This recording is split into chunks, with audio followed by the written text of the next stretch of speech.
बांग्लादेश में कल रात 8 बजे अंतरिम सरकार शपथ लेगी।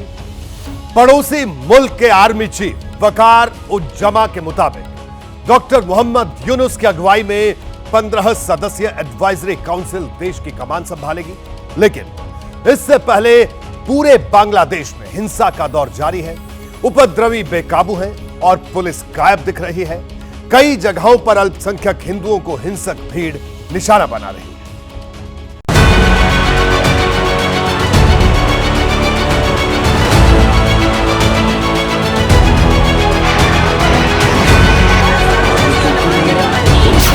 बांग्लादेश में अल्पसंख्यक हिंदुओं पर हमले और तेज हो गए हैं।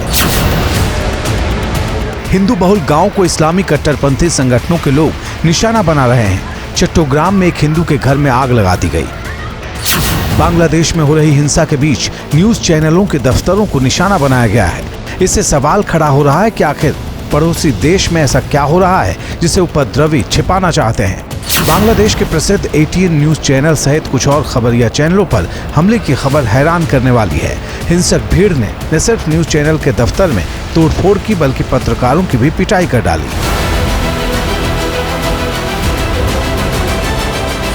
पूरे बांग्लादेश में इस वक्त कानून नाम की चीज नहीं। लॉ एंड ऑर्डर पूरी तरह ध्वस्त है। अंतरिम सरकार के कमान संभालने से पहले के हालात ये हैं कि देश में पुलिस स्टेशन वीरान पड़े हुए हैं।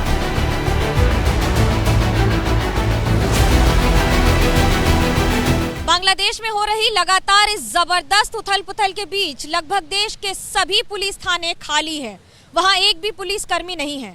पुलिस कर्मियों को और उनके आला अधिकारियों को ये डर है कि पिछले कुछ दिनों में शेख हसीना सरकार द्वारा की गई सख्ती का सीधा असर उपद्रवी उन पर ही निकालकर हो सकता है बदले के तौर पर ले, जिसके कारण फिलहाल पुलिस भी डरी हुई है। इसी डर से कई पुलिस वाले अपने ठिकाने को छोड़ दूसरी जगहों पर जा छिपे हैं। अवामी लीग सरकार के दौरान ऊंचे पदों पर रहे अफसर भी खुद को सुरक्षित रखने के लिए रिश्तेदारों के यहाँ रह रहे, जिससे जान बचाई जा सके। सबसे ज्यादा डर के साए में बांग्लादेश के अल्पसंख्यक हैं, जिनमें हिंदुओं की तादाद सबसे ज्यादा है। बांग्लादेश की राजधानी ढाका के आसपास के इलाके भी सुरक्षित नहीं हैं, खास तौर से कॉक्स बाजार, चिट्टागोंग या फिर धानमंडी जैसे इलाके, जहां घरों को जलाया जा रहा है। आगजनी की लगातार घटनाएं हो रही हैं और जहां कुछ बच गया है वहां लगातार चोरी और डकैती की खबरें आ रही हैं। बांग्लादेश में हिंदू समुदाय पर बढ़ते हमलों के विरोध में भारत में कई संगठन सड़कों पर उतर आए हैं। वे पड़ोसी देश के कट्टरपंथियों को सबक सिखाने की मांग कर रहे। लखनऊ में हिंदू महासभा ने प्रदर्शन किया। बांग्लादेश में मंदिरों और हिंदू समुदाय के गांव पर हमले पर विरोध जताया। हिंदुओं के हालात पर चिंता जाहिर की। जम्मू में बजरंग दल के कार्यकर्ताओं ने सड़कों पर उतरकर विरोध जताया।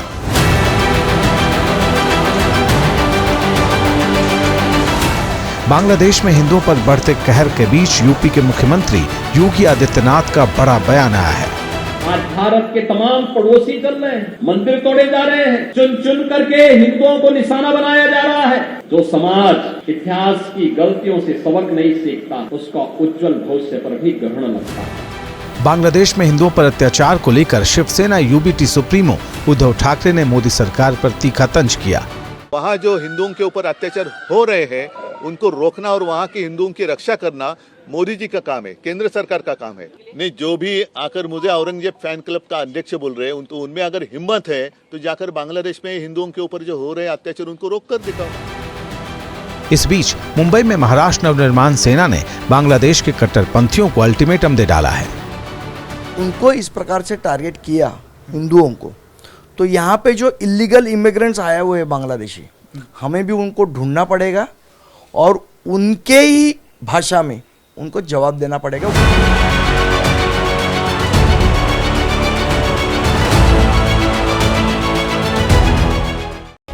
देखिए, बांग्लादेश में हिंदुओं पर जिस तरह का जुल्म हो रहा है उससे भारत के लोगों में गुस्सा है, लेकिन मुश्किल यह है कि बांग्लादेश में इसकी शिकायत सुनने वाला कोई नहीं।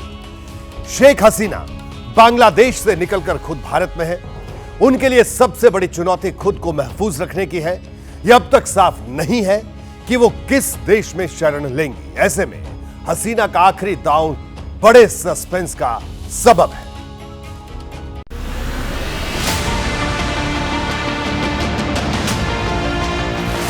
बांग्लादेश में भड़की आग को शेख हसीना के खिलाफ बगावत का नाम भले दिया गया, लेकिन हर गुजरता लम्हा इसके चरित्र से पर्दा उठाता चला गया। हिंसक भीड़ हिंदुओं को निशाना बना रही है, हिंदुओं के घर जलाए जा रहे हैं, हिंदुओं की दुकानें लूटी जा रही हैं, मंदिरों में तोड़फोड़ की जा रही है और बिगड़ते हालात का हवाला देकर बांग्लादेश की आर्मी ने जिस शेख हसीना को मुल्क बदर किया वो पिछली 2 रात हिंदुस्तान में गुजार चुकी है। पनाह की जगह तलाश रही हैं, लेकिन सवाल है कि अब वो कहां जाएंगी। अमेरिका शेख हसीना का वीजा रद्द कर चुका है और बांग्लादेश को लोकतांत्रिक मूल्यों पर लेक्चर पिला रहा है। ब्रिटेन उन्हें शरण देने को तैयार नहीं दिखाई देता, इसके लिए वो असाइलम से जुड़े कानूनों का हवाला दे रहा है। दरअसल शेख हसीना की भतीजी ट्यूलिप सिद्दीकी ब्रिटेन में सांसद है। शेख हसीना की बहन शेख रेहाना भी ब्रिटेन की नागरिक है, इसलिए शेख हसीना पहले ब्रिटेन में शरण लेना चाहती थी, लेकिन वहां की सरकार कानूनी पेच का हवाला देकर टाल मटोल कर रही है।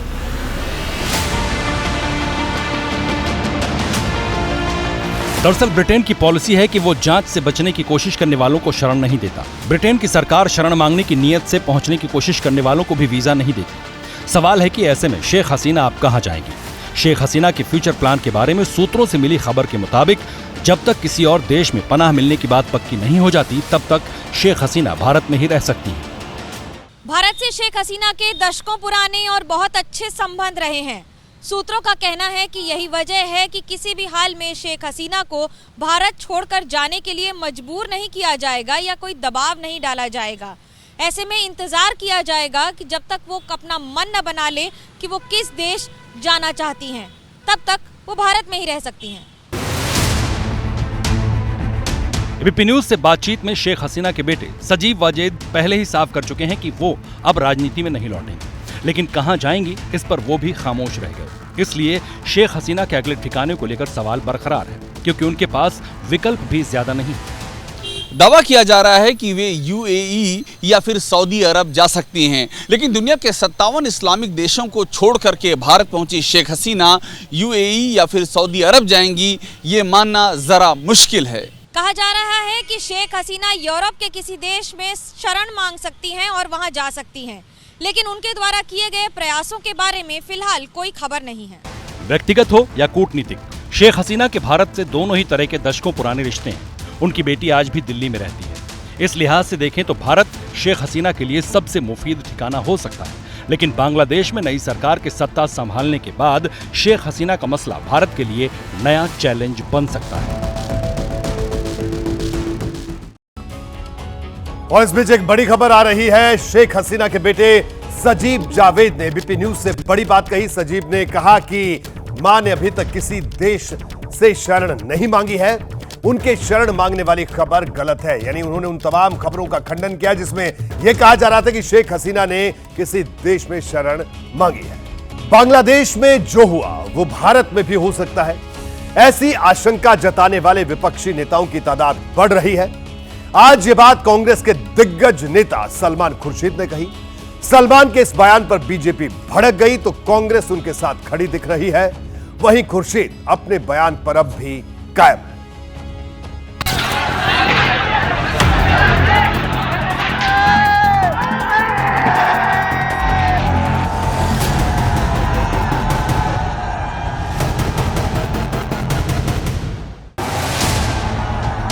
बगावत की आग बांग्लादेश में दहकी।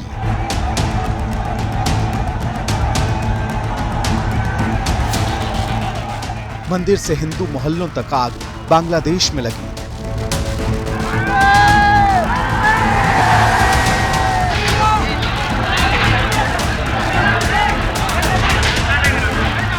मकान, दुकान, चैन, सुकून बांग्लादेश का खाक हुआ, लेकिन सियासत की आग हिंदुस्तान में भी सुलगने लगी।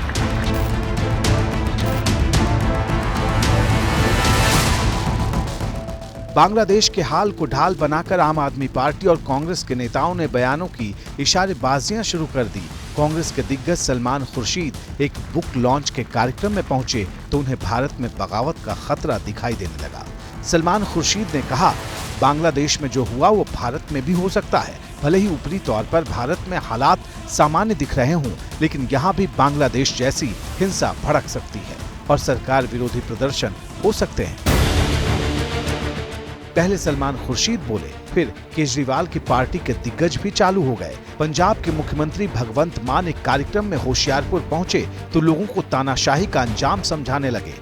ਅੱਜ ਕੇਜਰੀਵਾਲ ਨੂੰ ਅੰਦਰ ਕੀਤਾ ਹੋਇਆ ਝੂਠਾ ਪਰਚਾ ਪਾ ਕੇ। ਚਲੋ ਕੇਜਰੀਵਾਲ ਨੂੰ ਤਾਂ ਅੰਦਰ ਕਰ ਲਓਗੇ, ਪਰ ਉਹਦੀ ਸੋਚ ਨੂੰ ਕਿਵੇਂ ਗ੍ਰਿਫਤਾਰ ਕਰੋਗੇ? ਤੁਸੀਂ ਜ਼ਿਆਦਾ ਤਾਨਾਸ਼ਾਹੀ ਕਰੋਗੇ ਲੋਕਾਂ ਤੇ। ਜੋ ਲੋਕ ਨੇ ਚੁੱਪ ਰਹਿਣ 5 ਸਾਲ, ਜੰਮੇ ਹੀ ਮਨ ਮਾਰ ਕੇ ਚੁੱਪ ਰਹਿ ਲੈਣ 20 ਸਾਲ, ਪਰ 20 ਸਾਲ ਬਾਅਦ ਫਿਰ ਜਦੋਂ ਲੋਕ ਉੱਠਦੇ ਨੇ ਨਾ, ਫਿਰ ਕੱਲ ਦੇਖੇ ही होना बांग्लादेश।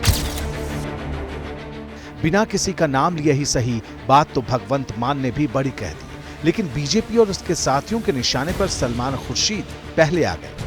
दुर्भाग्य है इस देश का, जो विपक्ष है वो वोट के खातिर टुकड़े टुकड़े गैंग की भूमिका निभा रहा है। कि राहुल गांधी के इशारे पर ही आज सलमान खुर्शीद ने देश को चेताने का काम किया है। इस देश में जब जब कोई औरंगजेब बनने की कोशिश किया है तो महाराणा प्रताप भी आए। तानाशाही वही लाए थे इस देश में, और कोई देश में तानाशाही नहीं लाया। यहाँ लोकशाही है, लोकतंत्र है, और जो भाषा बोलते हैं वो देश के इंटरेस्ट में तो नहीं बोलते। बीजेपी ने हमला किया तो कांग्रेस के सांसद और पूर्व मंत्री रेणुका चौधरी सलमान खुर्शीद को कवर फायर देने लगी। तो वो सरकार को इशारा कर रहे हैं, उनकी तजुर्बा यूज करके कह रहे हैं कि be alert, be aware, because ये सिचुएशन कहीं भी डेवलप हो सकती है। बांग्लादेश के हालात से भारत की तुलना करने वाले सलमान खुर्शीद को पहले अपनी पार्टी कांग्रेस में समर्थन मिला, फिर सहयोगी भी मुखर हो गए।